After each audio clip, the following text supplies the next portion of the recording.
Mga kabida, isang magandang oras sa lahat at welcome po sa aking channel. Ito po, magbigay lang po tayo ng reaksyon, mga kabida, dito ho sa resulta po ng Quarter 3 Publicus Asia Trust and Approval Ratings, mga kabida. Okay, kasi po, halos lahat po, mga kabida, ng mga personalidad na sinurvey ho dito. Actually, para ito sa mga top government officials ng ating bansa. Okay? From the president hanggang sa Supreme Court Chief Justice, mga kabida. Pero ang pinaka-focus ho dito, hindi ho ang presidente, hindi po ang vice presidente, hindi po ang Senate President, hindi po ang Supreme Court Chief Justice, kundi ang House Speaker, mga kabida. Dito ho sa survey po ng Publicus Asia, mga kabida, okay? Ang survey, ginawa po ito last September 27 hanggang 30, 2025. Alright? Meron pong 1,500 respondents, mga kabida. Now, ang nakatawag pansin lang po dito, ito hong si House Speaker Martin Romualdez, inaabot pa po, ni House Speaker Martin Romualdez, ito pong survey na ito, mga kabida. Kung saan, bumagsak po yung kanyang trust ratings at saka approval ratings, mga kabida. Okay? From quarter 2, 15% yung kanyang approval rating. Okay? Pagdating ho ng quarter 3, nasa 7% na lang po. So, nawala yung 8% sa kanya, mga kabida, And then, yung kanyang trust, sa quarter 2, meron po siyang 10%. Okay, pagdating ho ng quarter 3, 5% na lang po. So, half yung nawala sa kanya, Okay? Ito po yung kasagsagan po, mga kabida, ng issue po ng flood control projects kontrobersiya, mga kabida. Hindi pa po kasali ho dito. Ito pong budget mess, okay? Yung 2025 General Appropriations Act na napaka-controversial po, mga kabida. Ito po ay patungkol lang, mga kabida, sa flood control projects kung saan po ay billions of pesos ang involved ho dito, na sinasabi hong may kickback daw ito hong mga kongresista, mga senador, mga kabida, at kabilang na po daw ito hong si House Speaker Martin Romualdez at Congressman Zaldico, Okay? Dito ho bumagsak, mga kabida, Ito hong pangarap po, okay, ambisyon, mga kabida, ni House Speaker Martin Romualdez na maging Pangulo po ng Pilipinas. Akala siguro niya na tuloy-tuloy na po, Kasi kung tutuusin nyo, simula't nag-umpisa po ito bilang House Speaker, mga kabida. Ang tingin po sa kanya ay napaka makapangyarihan na po, The most powerful official of the land. Okay, next to the president, mga kabida. Ito hong si dating House Speaker Martin Romualdez.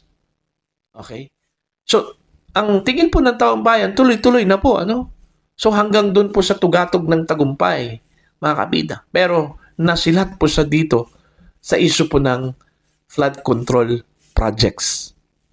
Hindi man po siya nasilat doon po sa 2025 national budget, mga kabida, dito ho sa flood control projects, ito yung kanyang nightmare. Kasi po, yun nga itinuro po siya, mga kabida, ng mga witnesses. Okay, sino itong mga witnesses na ito? Unang-una, si Curly Discaya. Okay? Pangalawa po, ito hong si Master Sergeant Orly Gutesa, Ito yung pinakamatindi kasi personal experience po. May personal knowledge, na siya daw ang nag-deliver ng mali-malitang pera, Okay, contains of millions of pesos, na i-deliver daw niya, mga kabida, doon po sa bahay ni dating House Speaker Martin Romualdez, dyan po sa may McKinley Street, sa may Taguig. Okay? So, yun yung turning point. Ako, nalulungkot lang talaga ako kasi alam kong nagtrabaho itong si Romualdez para lang po sa kanyang pinapangarap po na posisyon, mga kabida. Although hindi po niya hayagang sinabi na siya po ay tatakbo, may plano hong tatakbo bilang presidente po ng Pilipinas come 2028, mga kabida. Pero malinaw at halata po sa kanyang mga actions, mga kabida. Yung kanyang galaw nga parang presidente na po ng Pilipinas. Okay? Mantakin nyo ha. Mas sa kanya pa, humingi po ng budget ito kong mga government officials kaysa kay Pangulong Ferdinand Bongbong Marcos. Diba? Tingnan mo yung isang video, mga kabida, kung saan po ay umapila ito kong si DepEd Secretary Sani Angara kay House Speaker Martin Romualdez the time na kung maaari ay dagdagan daw yung budget po nila. Mantakin nyo yan. Sa Speaker of the House po, sa Speaker of the House po, humingi po ng budget.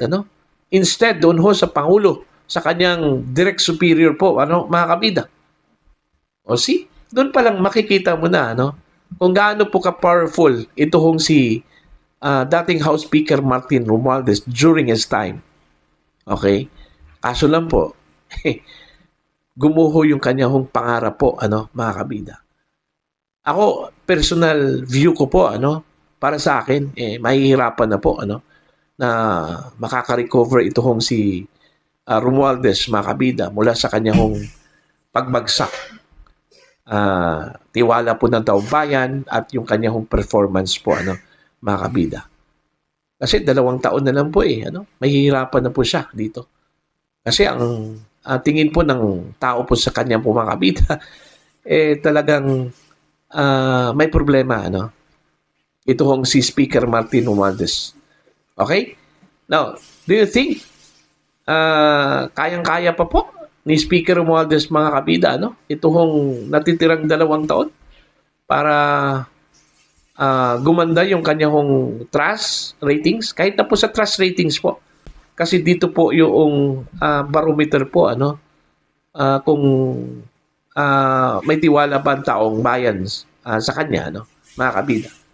Kasi pag once po tumaas yung trust ratings ng isang leader, may posibilidad po na pagdating ho sa presidential elections po, mga kabida, malakas yung chance po na kung hindi man po makuha, at least lumapit po dun ho sa pinakamataas. Actually, sa aking pananaw po, mga kabida, never ho nangyari na tumaas po ang trust at saka approval ratings ni House Speaker Martin Romualdez. Kahit na po sinabi po nila, mga kabida, na may mga surveys na nagpapatunay na gumanda ang tiwala po ng taong bayan sa kanya, tumaas po, maging ang performance po ng House of Representatives ay tumaas po, mga kabida. Okay? Pero para sa akin, hindi po ako naniniwala doon sa mga surveys na yon. Kasi malinaw po, hindi ko magets kasi yung logic. Okay? May mga surveys na tumaas daw ang trust ratings ni House Speaker. Pero pagdating ho sa mga presidential surveys po, mga kabida, kulelat. So, paano ho yan ma-reconcile? Kasi po, kung pinagkakatiwalaan ka po ng taong bayan, okay, mga kabida, so may posibilidad po, na pagdating ho sa presidential survey, alam naman po ng lahat po na mayroon pong ambisyon itong si Speaker Romualdez, bakit po lagpak yung kanyang ratings pagdating ho sa presidential service? Ilang presidential service na ba?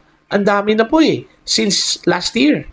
Okay? Meron pong 2 o 3 pala ngayong taon, 2025. Puro po lagpak yung kanyang score, yung kanyang ratings po, sa mga surveys na yan, mga kabida.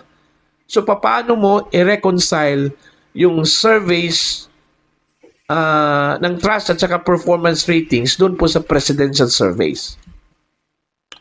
Yung kanyang score nga doon sa presidential surveys po, mga kabida, naglalaro lang po ng point something hanggang 1%.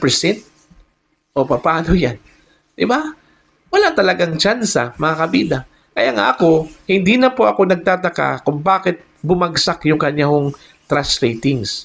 Kasi papuntang na yun pabagsak na po yun mga kabida. Kasi never tumaas yung kanyang trust at saka approval ratings po. Actually, mga kabida, no? Never. Simula nang nag-umpisa siya bilang House Speaker po, mga kabida, no? Okay? Ang tingin ng iba doon ho sa mga naglabas ng survey in favor sa kanya, propaganda lang daw yon, ano, mga kabida. Ako, naniniwala din ako na ganun din. Okay? So, para po sa inyo, anong tingin ho ninyo, mga kabida? May chance pa bang makaka-recover ito hong si Speaker Romualdez? Okay? Alright? Kung meron, please comment down. Sa mga hindi pa po subscribers sa aking channel, please subscribe. Just click the subscribe button, click the notification bell, click all para updated po kayong mga kabida sa aking mga uploads. Maraming salamat po sa inyo lahat.